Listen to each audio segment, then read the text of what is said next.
Hey, this is Pamela Riemenschneider for Blue Book Services, and this is Produce with Pamela. I have Amanda Keefer from Produce for Kids here. And Amanda, I like your pumpkins. What's up? I got my pumpkins here too. We gotta be themed. 'Tis the season. I got my PSL going on, and I even purchased. I went out on a limb. Oh, it's stuck on my hair a little bit. I have these pumpkin. Oh, those are awesome. I'm kind of jealous. I don't have any pumpkin earrings, but I do have. And if, for those of you guys who are not mathematically inclined, this is pumpkin pie. Get it? And of course, we're talking about fall trends, trying to identify things that consumers are going to be looking for, so our retailers can be prepared for the onslaught. And of course, it's October, and of course that means pumpkin. You guys have a lot of pumpkin content. So what are the biggest things, the key takeaways for pumpkin for retailers to remember? Well, so I think that, pumpkin is definitely the hot topic.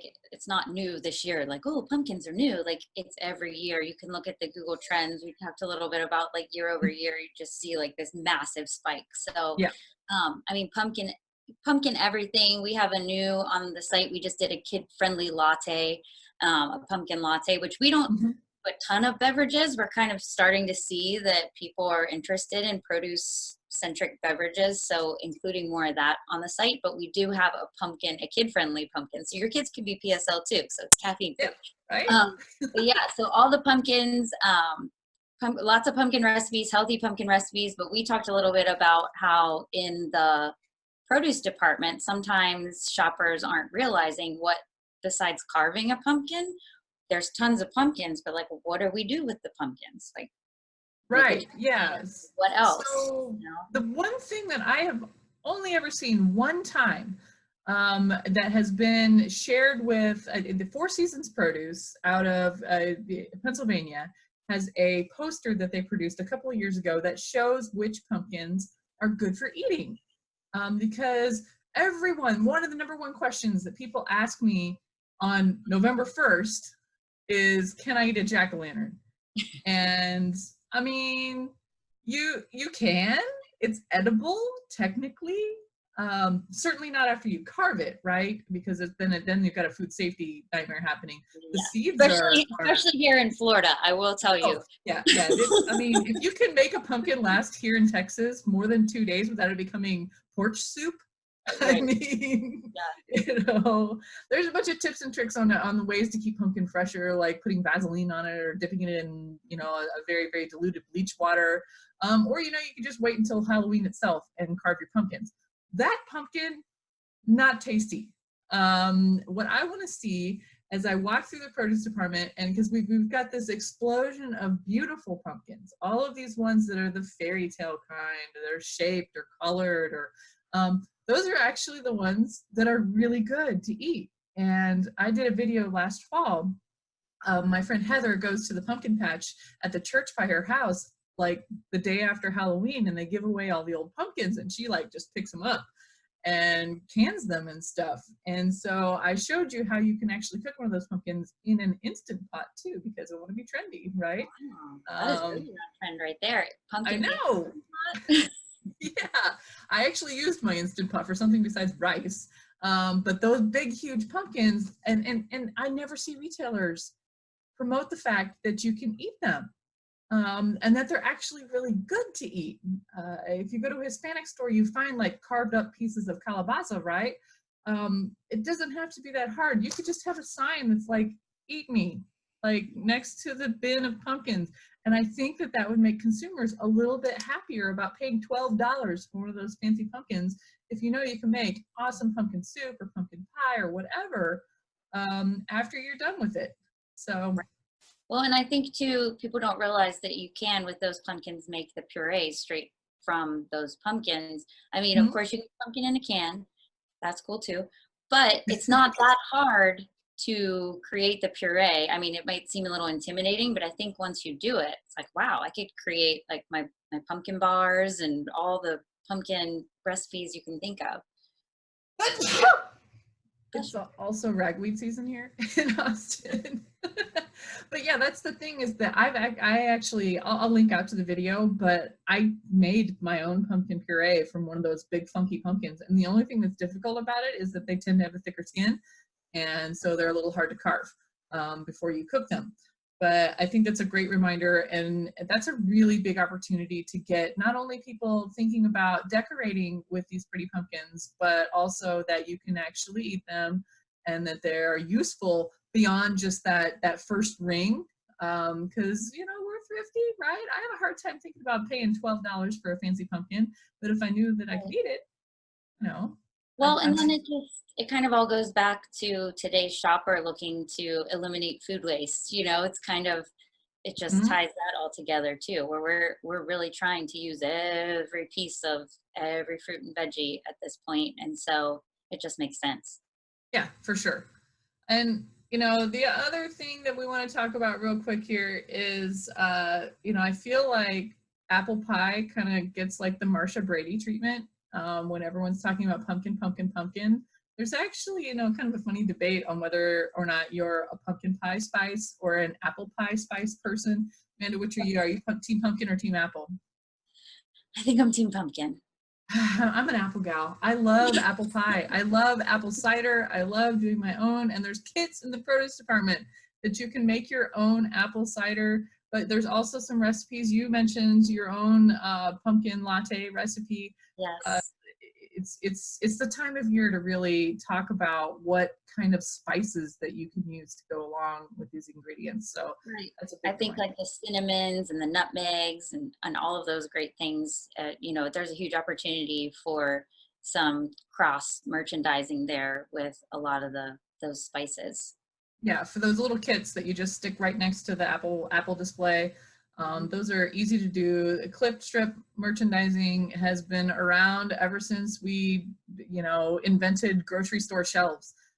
So there's no reason not to get a little value out of that.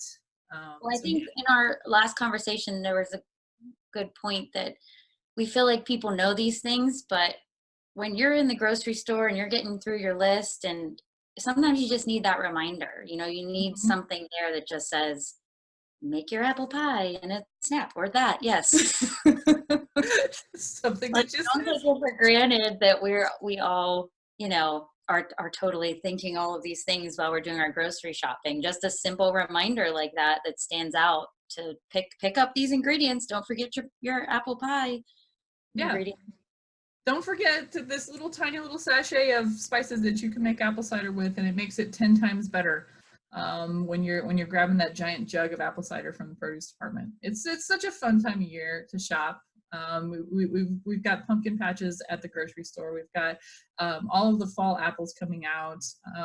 I really enjoy fall. Not only because my birthday's in fall, but there's a lot of stuff going on. There's games going on. There's all of these sports events, and that's another thing that you reminded me of. People tend to think chips and deli trays and junk food for game day, but let's also bring in that gentle reminder that fresh produce is an awesome snack too.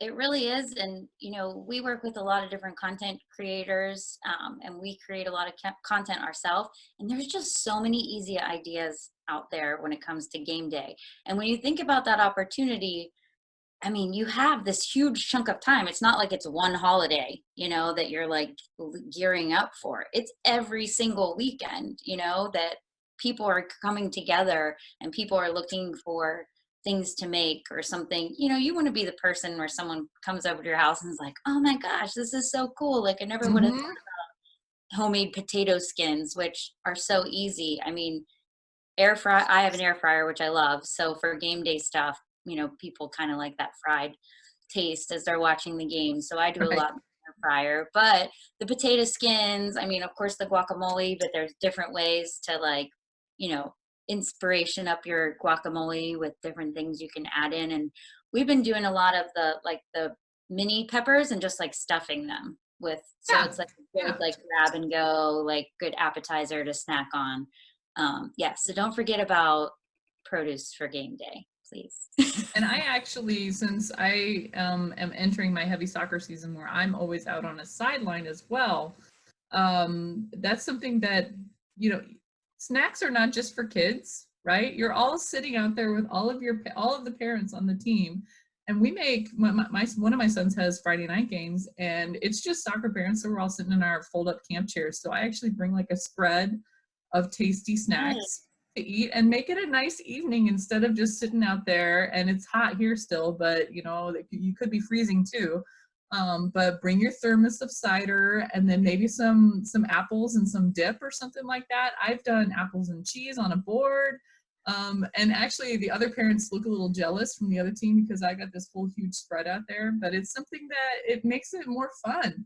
And people don't even think of that. You just think of sitting there and watching the game, and why don't we have a good time while we're doing it? So Right. yeah, it's an idea for you.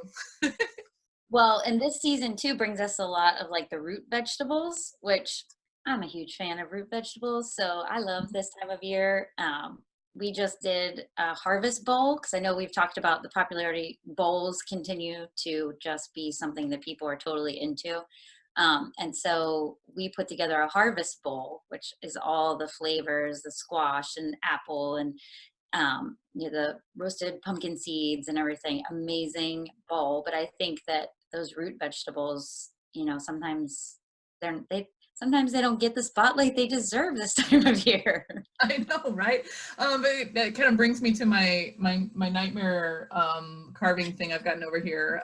The original jack-o'-lanterns were actually rutabagas and turnips, right? And they're every bit as horrifying as my poor pineapple. I perhaps should have gone to produceforkids.com and gotten some tips on how to carve a pineapple Yeah. because I just hacked this poor thing apart and I'm really surprised it hasn't fallen over yet. But that's the other thing too, is that we can have some fun and carve up some produce that is not just pumpkins. I've seen carve a watermelon. I've seen carve pineapples, obviously. What other things can you carve to Oh, celebrate? last year we had some fun. So if I can recommend anything, go to our site and check out the directions before you try to jump right in. We carved an onion. We carved an onion last year. Okay. Um, we carved a bell pepper. I'm Yeah, trying to I can. think. You You know, know, bell peppers would be easy because there's nothing to like I pull was out like, of here. yeah, bell Yeah, pepper was pretty easy. Yeah, we kind of tested them all out and had some fun. And my kids came home and went, "What are you doing?" But it was fun. I mean, people loved it. Everybody in my neighborhood was like, "This is so cool!" Like just something different to do. But the pineapple yeah, was really popular.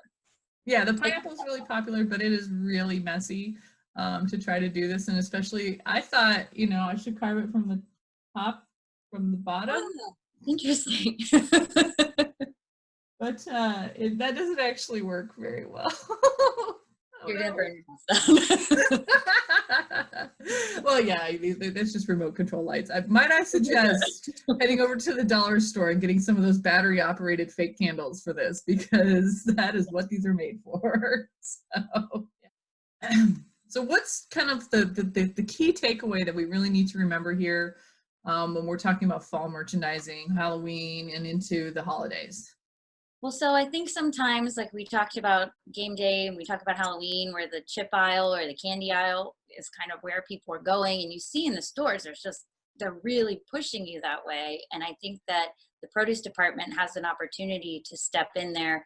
There's so many fun and easy Halloween. I mean, I know Halloween kids are kind of like, what, a banana? I don't, give me the Snickers bar. But I mean, I've taken those little plastic containers with the grapes with the Frankenstein face on Mm-hmm. them. Kids just love that. And it's so easy. And I think if we could just have some of those ideas available to shoppers to see, like, oh, wow, I didn't think of that, or I did think of that, but not at this moment in time. So I just think really delivering the education to people, and I guess maybe not like easy education, like fun education, not like read a, big, huge Yeah, novel. right. Yeah. And I also feel like I'm going to be a Debbie Downer here and bring in my food safety warning. This is the time of year that I start to see candied apples. And I love candied apples. I love caramel apples. Retailers, In the fridge, please. That is the number one recommendation. Never store candied apples outside in ambient temperature because of the food safety risk. There's some really good data out there. So every time I go to the store and I find one of those apples that's got the stick stuck in it outside of the refrigerator, no, absolutely not. That's listeria, that's salmonella, that is a huge food safety risk, and that's also something to remind parents. If you are going to do candied apples, it's actually quite safe to do it at home. It's actually the best way to do it is to make your own and eat them right away. Don't try to store them at room temperature. Womp womp, Debbie Downer, closing it out. It's an important reminder because that's one thing that a lot of people don't remember is that, you know, we love candied apples, but sticking that stick in there and then setting it at room temperature just is not a good idea as far as food safety goes. All right, well, Amanda, thank you so much. I'm gonna stay on Team Apple here. Oh, I've got some apple cider here. You're gonna stick with And that's another episode of the Produce Trends Forecast with Amanda Keefer from Produce for Kids. And this has been Pamela Riemenschneider for Produce with Pamela for Blue Book Services.